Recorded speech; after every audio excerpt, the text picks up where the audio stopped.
Hello, I'm Steve Guglielmi, Editorial Director at Knowledge at Wharton. And today I'm speaking with Maurice Schweitzer, who is a professor of Operations, Information, and Decisions at the Wharton School, and with Jeremy Yip, who is professor of management at Georgetown University. Thank you both for joining us today. Thanks for having us. And so today we're going to talk about your research on the impact of anger in the workplace. And the title of your paper is Losing Your Temper and Your Perspective, Anger Reduces Perspective Taking. So let's start with just the title of the paper itself, and specifically that term, perspective taking. So Jeremy, can you define that for us in this context?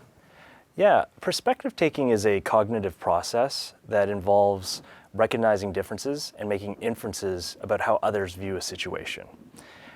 When people engage in perspective taking, they often form mental representations of a particular situation for themselves and for others. That overlap enables people to be able to bridge differences between of perceptions, interests, and backgrounds. Perspective taking is closely tied to conflict in that poor perspective taking is often associated with conflict. And in this paper, we explore an emotion that's commonly associated with conflict, anger, and examine whether anger may actually impair perspective taking and potentially fuel conflict. Okay.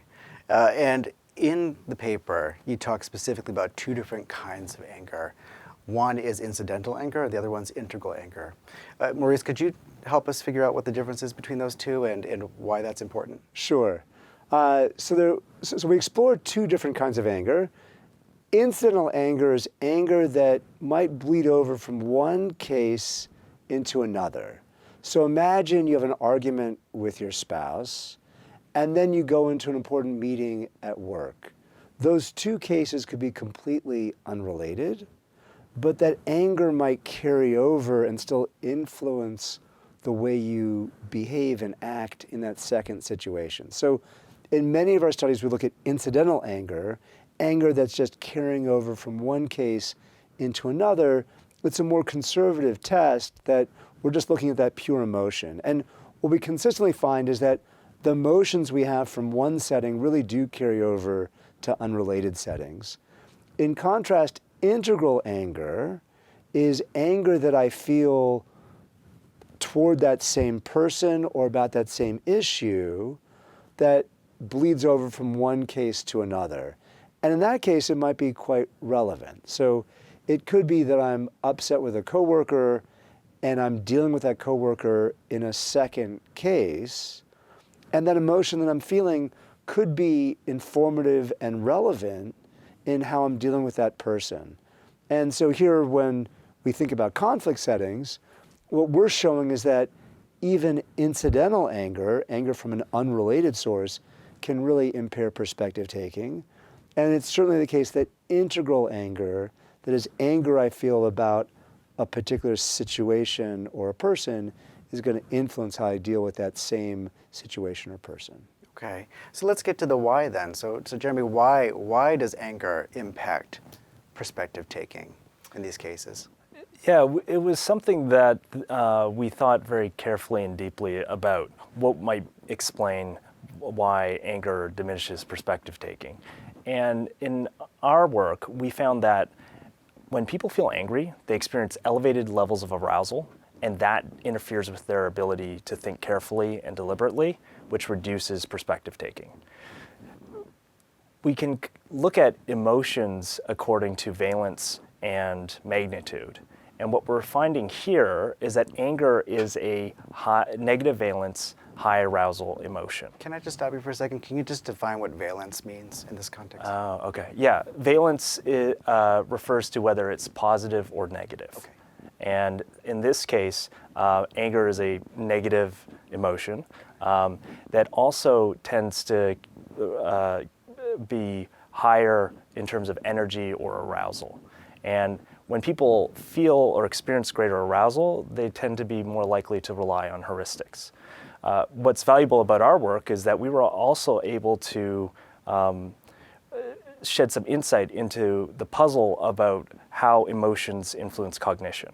Prior work has found that when people feel happy, they tend to exhibit impaired perspective taking. Similarly, when people are anxious, they tend to struggle with perspective taking.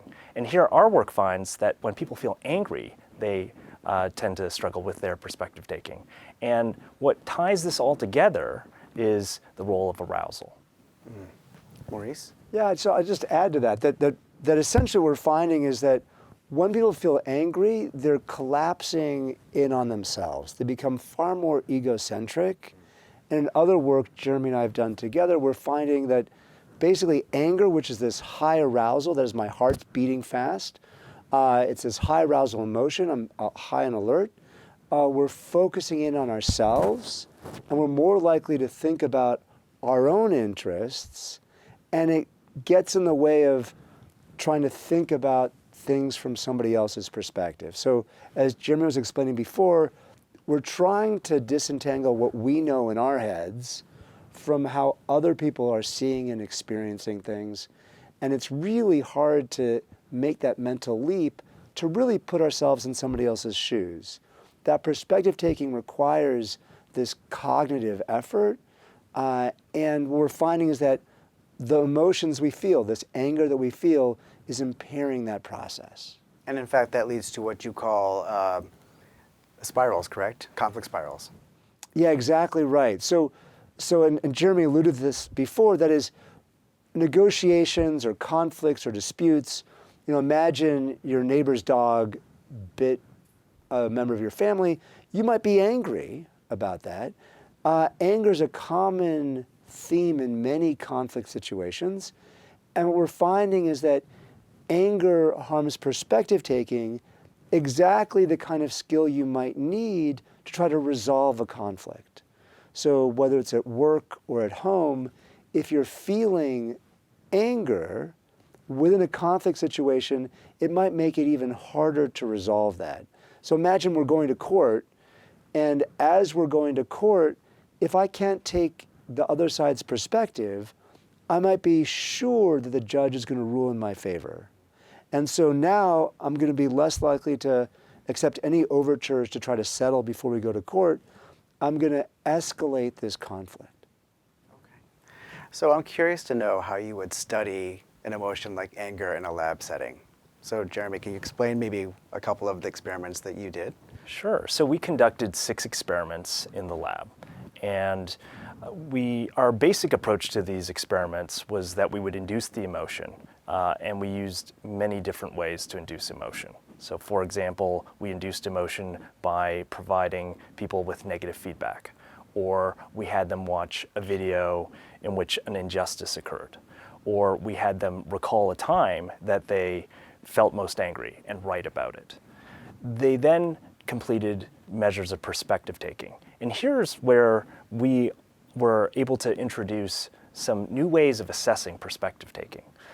In particular, we assessed perspective taking through a scheduling task. We told participants that they needed to write an email and arrange a meeting time with a very important client who was based in California, which was 3 hours behind their current time zone, Eastern time. We looked at whether they wrote their messages using meeting times that were in Eastern time or in Pacific time. And for those who wrote in Eastern time, that reflected egocentrism. On the other hand, if they wrote it in Pacific time, that reflected perspective taking. And what we found was that consistently participants who felt angry tended to refer in their own to their own egocentric time zone, Eastern time. We also assess perspective taking using other measures where we present either a number, which from one vantage point can look like a 16, or from another vantage point, 91, as well as we ask them questions about who would they side with in terms of an insurance case when attributing blame. So there's a number of different ways that we induce anger, and a number of different ways we assess assess perspective taking. So Maurice, what do we do then with that information? So we know that anger reduces perspective taking. What can employees and managers do when anger arises? What should they be doing? So the first thing to recognize is that perspective taking is always an effortful and challenging process. It's not something we do well naturally, and in any strategic decision, any collaborative decision, we need to work at perspective taking. So the first thing I would say is to be mindful of how important and challenging perspective taking is. And the second thing informed by our work is to recognize that how we feel can influence our ability to take perspective. And when we feel anger in particular, as well as any other high arousal emotion, we should recognize that our ability to think about other people's perspectives is diminished, that we're more likely to think egocentrically, that our tendency to focus in on ourselves becomes exacerbated by the high arousal emotion of anger or other related emotions. So we got to check our emotions, be mindful of that, and recognize that we're going to be more likely to adopt an egocentric perspective. Okay. So then are there any, Jeremy, are there any specific techniques that either a worker or a manager can use when these situations arise? In our research, we examined both incidental and integral anger. And we were able to gain insight on how people can manage incidental anger in relation to their perspective taking. What we found was that when people are made aware about the source of their incidental anger, and they're able to infer that their anger is irrelevant to their particular social situation, they're able to block the effects of anger and exhibit more perspective taking. The important point here is to cultivate an awareness of our emotions and the sources, and pinpoint the sources of our emotions so that we can judge whether they're relevant or irrelevant to the social situation at hand. Well, based on your research, do you think that does this not work in the case of integral anger as well? For instance, if I'm fighting with someone in the moment about something very specific, or we're getting into an argument, it's getting kind of heated, is it useful to say I'm getting angry, or you seem to be getting angry about this?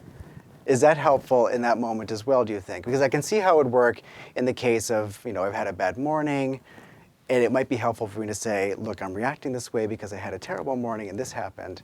But in the case of integral anger, does it I can almost see a case where it might cause a spiral to go further if you recognize the fact that I'm getting really mad. Do you think that that's true? I think that it is. So I think we have to be careful. When we think about integral anger, the anger could be integral with the same person, or it could be about the same situation, or both. And when we now vent about those issues, it could actually make us angrier. So we have to be careful. On the other hand, in general, the more we can be cognizant of our emotions, the more aware we are of our emotions, and ideally, as Jeremy was saying, with an incidental anger, so I know that I'm angry about what my boss said to me at work, and now I come home and I recognize the source of my anger, I'm less likely to have that bleed into my interactions at home. Even when the sources are integral, recognizing what's making me angry can help us deal with that anger and recognize explicitly that this emotion is likely to influence our cognition. That is, our work contributes to this growing body of work that's linking how we feel to how we think. So speaking of that growing body of work, 10 years ago, maybe, someone might have come to work and they might have been told, check your baggage at the door, work is work. You don't bring your problems here, you just focus on work. Now, it seems like the pendulum is swinging the other way, and we are more inclined to acknowledge the power of emotion at work. How do you think that's going to reshape management practice? I think managers need to be aware of their own emotions and how it can affect their behavior. But they also want to be attuned to the emotional effects of their communication. So when they use incendiary words, whether it is directed at people within their own workplace or outside competitors, there's an opportunity or there's a chance that that may elicit anger among their audience of workers. And that can have significant effects and consequences for how individuals behave to one another, as well as how they behave towards the leader. I think realizing this connection or this link between emotion and cognition is very important for managers to pay attention to. Yeah, I would just add to that I think emotion is really integral to getting our work done. A lot of emotion conveys information. So if you have an employee who's angry about something, that helps guide attention to that issue. And maybe they're upset because something isn't working well, and we should be paying more attention to that issue. Or in the workplace, the emotions that we express can help us accomplish different kinds of tasks. So sometimes anger can be very motivating. We're upset about some injustice and we're now motivated to address it. Or it could be that the use of positive emotions can help us either bond together or serve a client or help us be excited when we sell a product. That the emotions that we have are really part of us, and rather than trying to check our emotions at the door and assume that we're unemotional throughout the full day, to recognize that there's information here and that there's use for the emotions that we feel. So part of this also, I mean, it seems to me that this could be letting a genie out of a bottle for some managers, right? So in other words, if I'm going to start validating or acknowledging emotion in the workplace, will it get to a point where all we're talking about are our feelings about things and the work's actually not getting done? Like, is there a balance that needs to be found within that? Yeah, I'd say absolutely. So clearly, we don't want unregulated emotions running wild. And instead, we need to be careful about how we regulate our emotions. I think the first step is just recognizing that we do feel these emotions. And if we can attribute where that emotion's coming from, I think those two key steps, how do I feel and why do I feel that way, that's going to take us a pretty long way. The third sort of next step would be figure out, hey, how do I change my emotions? So it could be that I'm feeling upset about an interaction I had with a coworker or colleague. I have to make an important strategic decision. I know that if I go for a walk, or I go to the gym, or I talk to my other friend down the hall, I'm going to clear my head in a way that's going to allow me to think differently about this decision. So I think it's that recognition to recognize how we feel, why we feel that way, and how we can change how we feel, that can really help us make much better decisions and improve our interactions at work. Okay. And so, Jeremy, what kinds of questions did this research raise about anger that maybe you would want to explore next?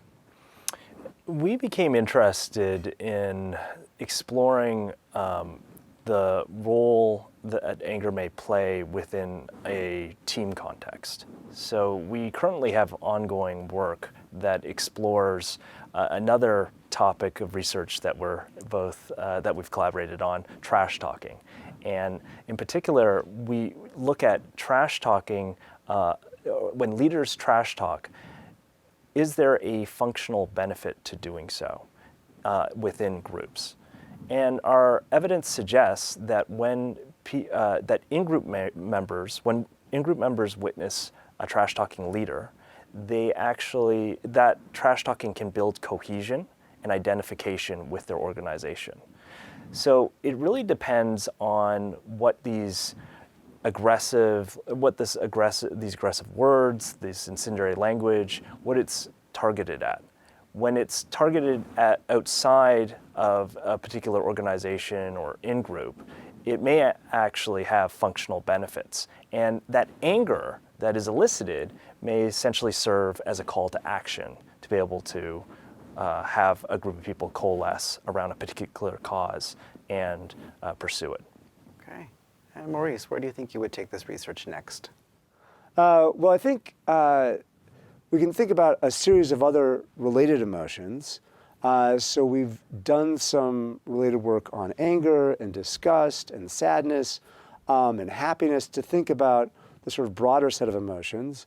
I think understanding how we think about emotions and recognize our own emotions and the interplay of the emotions that you're expressing and how that interacts my thinking and cognition. Those are all areas that we're eager to explore. And I think this trash talking work is particularly interesting when we don't always behave in a civil way with each other. And it's easy to trigger emotions in other people. And sometimes we might do it inadvertently in ways that cause other people to act in ways that surprise us, but in hindsight probably shouldn't. Okay. Well, thank you both very much for joining us today. It's a topic that I think is, it touches everyone. So I think it's a great one to explore. Thanks very much. Thank you. For more insight from Knowledge at Wharton, please visit knowledge.wharton.upenn.edu.